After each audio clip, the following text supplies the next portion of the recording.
Le 29 juin 2022, Salah Abdeslam a été condamné par la Cour d'assises spéciale de Paris pour sa participation aux attentats terroristes du 13 novembre 2015. Il n'a pas fait appel. Sa peine, la réclusion criminelle à perpétuité incompressible, est définitive. Ce podcast n'a donc pas vocation à refaire le procès. Il s'agit de le raconter avec un point de vue inédit, celui de l'avocate de Salah Abdeslam. Nous avons quitté Olivia Ronen à l'entrée du quartier d'isolement de Fleury-Mérogis. Elle vient rendre visite à Salah Abdeslam, le seul membre encore en vie des commandos du 13 novembre. Il n'est pas encore son client, et donc elle, pas encore son avocate. Mais il lui a écrit une lettre. Alors elle vient pour le rencontrer et le jauger. Aura-t-elle envie de travailler avec lui ? Un beau dossier, c'est un dossier qui ferait dire à n'importe qui de la vie normale « Oh là là, c'est l'enfer, c'est horrible », mais qui fait dire à un avocat pénaliste « Waouh, là, il va y avoir du boulot, là, il va y avoir un vrai défi ».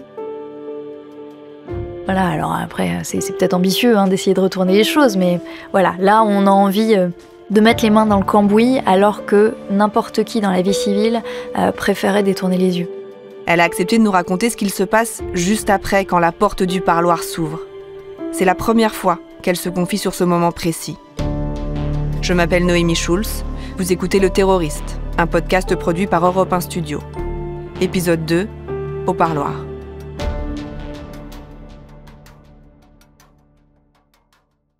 Olivia Ronen a l'habitude de côtoyer des clients radicalisés, qui refusent tout contact physique avec une femme. Alors pour éviter toute gêne, elle ne tend pas la main à Salah Abdeslam quand il pénètre dans le parloir. On peut imaginer la surprise du détenu. Personne, ni lui, ni les surveillants de la prison, ne s'attendaient à une visite ce jour-là. Lorsque je le vois la première fois, j'ai pas d'impression particulière, je crois. Enfin, l'impression, c'est comme on découvre une personne détenue qui nous a désignés. Alors là, c'est vrai que le visage était connu, donc je savais un peu ce à quoi il pouvait ressembler. Mais après, c'est toujours la découverte d'une personne, d'aller rencontrer quelqu'un au parloir pour la première fois. Enfin, moi, en tout cas, j'ai voulu l'appréhender et je l'ai ressenti comme dans n'importe quel dossier où j'arrive en détention et je rencontre quelqu'un pour la première fois. J'ai pas envie de le décrire parce que je trouve qu'il y a eu beaucoup de voyeurisme à propos de Salah Abdeslam et qu'on avait envie de savoir ce qu'il faisait le matin, ce qu'il faisait le soir, etc. Et j'ai pas envie de participer à ce mouvement-là, donc je le décrirai pas. En tout cas, lorsque je me présente à ce parloir et que Salah Abdeslam arrive, je me suis mise en tête qu'il fallait que ce soit normal. Même si bien sûr que c'était pas exactement comme d'habitude parce qu'on va pas tous les jours dans le quartier d'isolement, parce qu'on rencontre pas tous les jours celui qui était considéré comme l'ennemi public numéro 1. Donc bien sûr qu'il y a une dimension un peu particulière, mais je me suis efforcée de le considérer comme n'importe quelle autre personne que je pouvais défendre. Parce que, je sais pas, j'étais convaincue que plus ce serait normal, mieux ça pouvait se passer. Au début de nos échanges, comme lors de cette première rencontre avec Salah Abdeslam, Olivia Ronen affiche une sorte de distance, comme si elle mettait complètement de côté les faits reprochés à l'homme qu'elle s'apprête à rencontrer. Ça peut vous surprendre, peut-être même vous choquer. Ce qu'il faut comprendre, c'est qu'à ce moment-là, elle se place sur un plan strictement professionnel. Plus tard, vous l'entendrez, la lourdeur, la violence, la noirceur de ce dossier seront pour elle plus dures à porter. Quels ont été les premiers mots de Salah Abdeslam et les premières questions d'Olivia Ronen ? Ces détails resteront entre l'avocate et son possible futur client. À l'abri, sous le sceau du secret qui protège leurs échanges. C'est ce que dit la loi. Un avocat qui trahirait ce secret s'expose à des sanctions pénales et disciplinaires. De toute façon, ce qui m'intéresse, c'est de comprendre ce qui se passe dans la tête d'Olivia Ronen. La Olivia Ronen de l'époque. Elle débute encore dans le métier et elle vient rencontrer le détenu le plus surveillé de France. Un accusé que beaucoup de grands pénalistes aimeraient assister. Certains ne s'en cachent pas. Même son mentor, Thierry Lévy, a confié son regret de ne pas avoir été choisi pour défendre Salah Abdeslam. Alors, sans trahir de secret, je lui demande ce qui se joue dans un premier entretien comme celui-là. Lorsque je rencontre quelqu'un pour la première fois au parloir, je parle pas forcément uniquement du dossier. J'ai envie de savoir un peu ce qu'il a envie de dire sur lui, sur l'affaire qu'il met en cause, sur la position qu'il aimerait pouvoir adopter, si le contact est bon ou pas. Après, de mon côté, je n'ai pas d'exigence de vérité envers ceux que j'assiste. Et je sais que ça, c'est pas toujours compréhensible, ou en tout cas que c'est pas toujours envisagé par le grand public. Mais mon rôle d'avocate, moi, je le conçois pas comme un rôle d'homme du clergé. Voilà, je suis pas confesseur. S'il y a une chose que j'exige, si on peut dire, en tout cas que je demande aux personnes que j'assiste, c'est pas la vérité, c'est une sincérité du propos. Et je pense que ce sont deux choses différentes. Je suis pas là pour essayer de découvrir ce qui s'est réellement passé. Je suis là pour essayer de voir si ce qu'il me dit correspond à ce qui existe dans une procédure. Et essayer de, si ça ne correspond pas, essayer de lui dire et de le conseiller au mieux pour que lui s'en sorte aussi le mieux possible. Alors s'en sortir le mieux possible, ça veut pas dire faire sortir tous les coupables de prison, c'est formidable. C'est pas ça le travail d'avocat. C'est d'essayer de faire que sa parole soit entendue. Et si ça tient pas, je lui dis. Parce que ça aussi c'est mon rôle, de lui dire voilà, ça tient pas, 3 secondes. Et moi je n'y crois pas. Je devrais être celle qui y croit le plus et je n'y crois pas. Donc c'est comme ça qu'on arrive à avancer. Mais je demande pas à ce qu'on confesse devant moi. Mais donc ça veut dire que le jour de cette première rencontre, Salah Abdeslam vous parle? Bah il me parle, oui. Après je vous dirai pas de quoi il me parle. Mais si je reste un long moment, c'est qu'on arrive à échanger. Oui, on échange. J'ai simplement essayé de jauger, comme lui a essayé de le faire, j'imagine, si on allait pouvoir travailler ensemble. Nous sommes toujours dans cette petite pièce, ce parloir du quartier d'isolement qui est sans doute placé sur écoute ce matin de septembre 2018. Dans quelques minutes, Olivia Ronen va repartir. Ça fait 1 heure que Salah Abdeslam et elle se font face. Est-ce qu'elle sait déjà qu'elle va accepter de devenir son avocate? Disons que ce jour-là, je me rends compte qu'après la discussion qu'on a eue, il y a des choses à défendre et que je pourrais avoir envie de défendre. Et une personnalité que je pourrais avoir envie de défendre. Alors, c'est peut-être beaucoup s'avancer, hein, et c'était pas irrévocable, et c'était pas une décision définitive. Après, il est vrai que lorsque j'arrive à discuter avec quelqu'un, lorsque j'arrive à voir que on peut communiquer, que j'arrive à voir qu'on se respecte, que la parole de l'un est respectée et que la parole de l'autre aussi, c'est des critères qui sont importants. Voilà. Salah Abdeslam, je l'aurais pas défendu à tout prix, mais lorsque je le rencontre la première fois, je me dis qu'il y a une vraie possibilité pour que j'y aille. Dans le studio où l'on enregistre, à partir de là, Olivia Ronen semble marcher sur des œufs, peser chaque mot. Elle bafouille presque, ce qui lui arrive rarement. Et puis elle reprend. En fait, j'ai envie d'y aller parce que j'ai la preuve qu'il n'est pas le monstre que tout le monde a pu décrire. Voilà. Et c'est pas une preuve forcément très concrète avec un mot. Mais j'ai la sensation que c'est pas ça.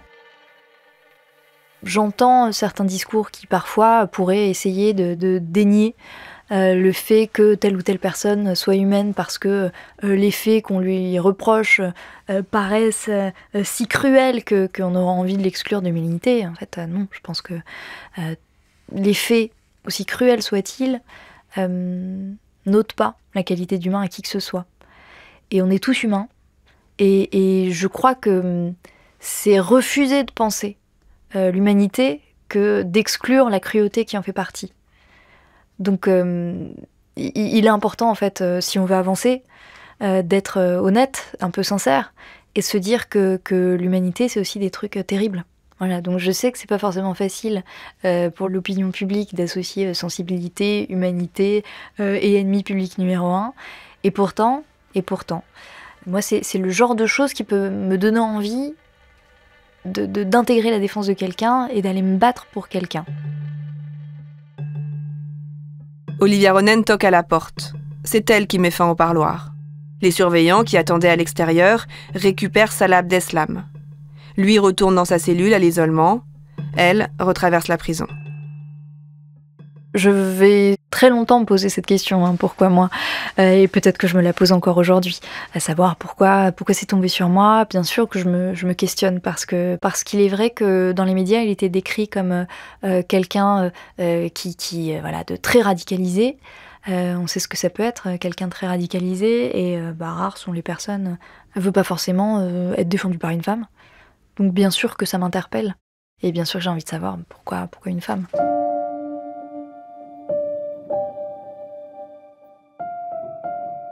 Je peux me questionner encore, savoir si j'étais légitime. J'ai pu me poser beaucoup de questions de légitimité dans cette affaire-là. Et en même temps, avoir été choisie me donne ma légitimité.